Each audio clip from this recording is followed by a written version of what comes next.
And this recruitment has got the following steps.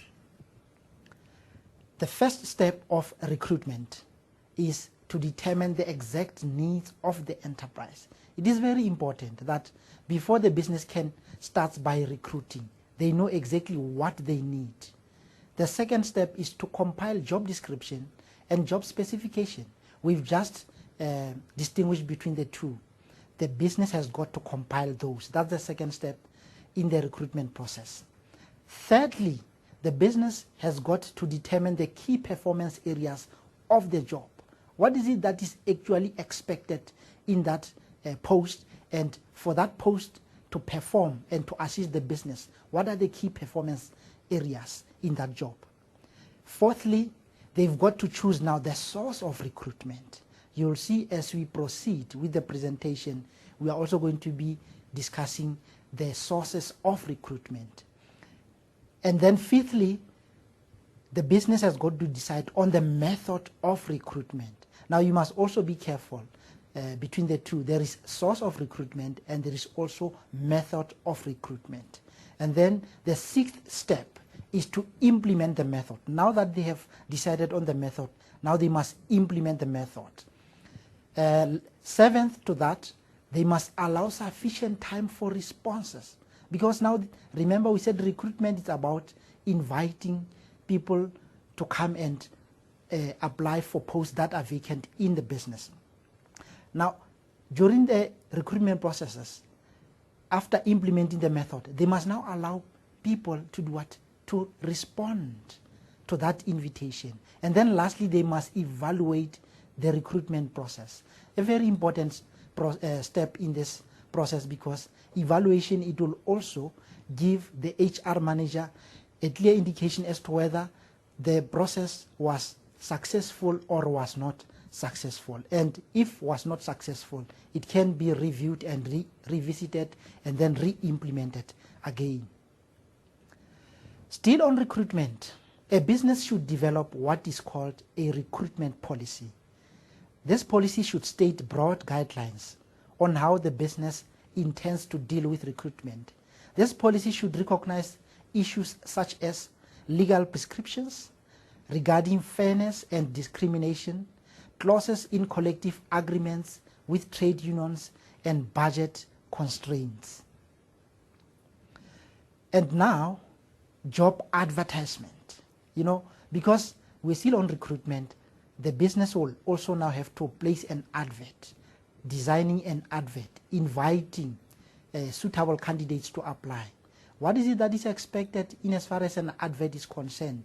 An advert should be non-discriminatory, give clear requirements of the position, and include, amongst others, the following: name and address of the business, main activities of the business, title of the position, main responsibilities relating to the position, background, experience, knowledge, skills, and formal qualifications needed by the applicant, initial salary bracket and fringe benefits, outline of possible career path and promotion possibilities, instructions for how and by when applicants are expected to submit applications, and of course additional information that I may not have included in there. So an advert is very, very important, and for you to do this practically, you can simply pick up a newspaper and have a look at any job advertisement and try to see if that job advertisement contains what we have already talked about in here. And still on recruitment, here comes the sources now. The business, when it comes to recruitment, it can either recruit internally or externally. Internal recruitment is when the business looks for suitable applicants from within the business to fill vacant positions. Promotions within businesses, except for jobs at the lowest level. And then external recruitment, on the other hand, is when the business looks for suitable applicants from outside the business. So you can see the difference between internal and external. Internal is from within, and then external is from outside. And most of the time, this one, external, is needed for businesses that are growing and have a large demand for technical and skilled or managerial employees. These are the sources. Having said that, whether it's internal or it's external, they both have got advantages and disadvantages. Let's look at the advantages for internal recruitment. Because the business is looking inside, the first advantage is that this kind of recruitment will increase the morale of employees. Employees, they will feel important because they would also realize that they are being recognized, and they've got that chance of pursuing their career prospects in the business. So their morale will definitely be increased. It's an advantage.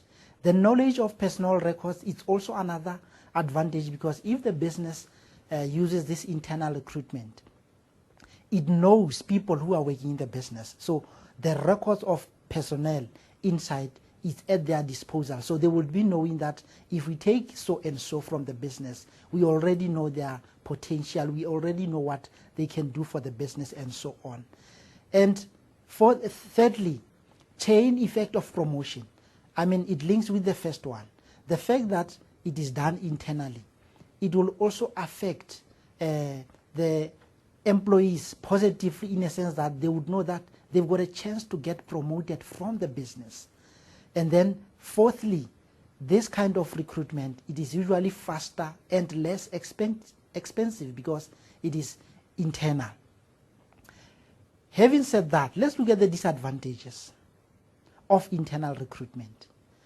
Internal recruitment, on the other hand, it can be lead to unhealthy competition amongst employees. Remember, it's internal, and all eyes are on the post, and people want to occupy the post. There can be this unhealthy competition. There can be tensions. People can end up competing unnecessarily for the post, and even relations can end up not being so well amongst employees. Secondly, inbreeding results in no new ideas developing, because the business is now taking somebody from the business. The disadvantage of this can be that the business will not be getting somebody with new ideas, because the business knows these people most. So because they know them, new ideas will not be forthcoming because they know these people. And then the morale problem for those not promoted. Those that are not promoted, what happens? Their morale, it gets lowered, and it may lead to tension, like I said. And again, the disadvantage is that it needs strong management development program, this kind of internal recruitment. The business has got to come up with a strong management development program. Otherwise, the internal recruitment will not work. Now let's look at the opposite of that, the external recruitment. When the business now looks outside, what are the advantages thereof? One, applicant pool is greater. The business, will be having a greater pool, because it will now be looking at outside people. Second to that, new ideas and contacts. The business will benefit in a sense that it will be getting people with new ideas, with different ways of looking at things, fresh perspectives, and so on. And it will also reduce internal infighting. On the other hand, external recruitment can be bad because it can destroy incentives for employees to strive for promotion. Again, the individual's ability to fit within the rest of the organization is unknown. Remember, the business is now looking at somebody who is not known to the business, who is from outside. And that person may come and struggle to fit into the business because the person does not even know, for example, the culture of the organization. Thirdly, this may also increase adjustment program. You know, the very same person may also struggle to adjust to the conditions or the working environment in the business. So, of course, you can add to what I've already tabled before you there. So it is important to strike that difference between the sources of recruitment being internal and external, and also remembering that they both have got advantages and disadvantages.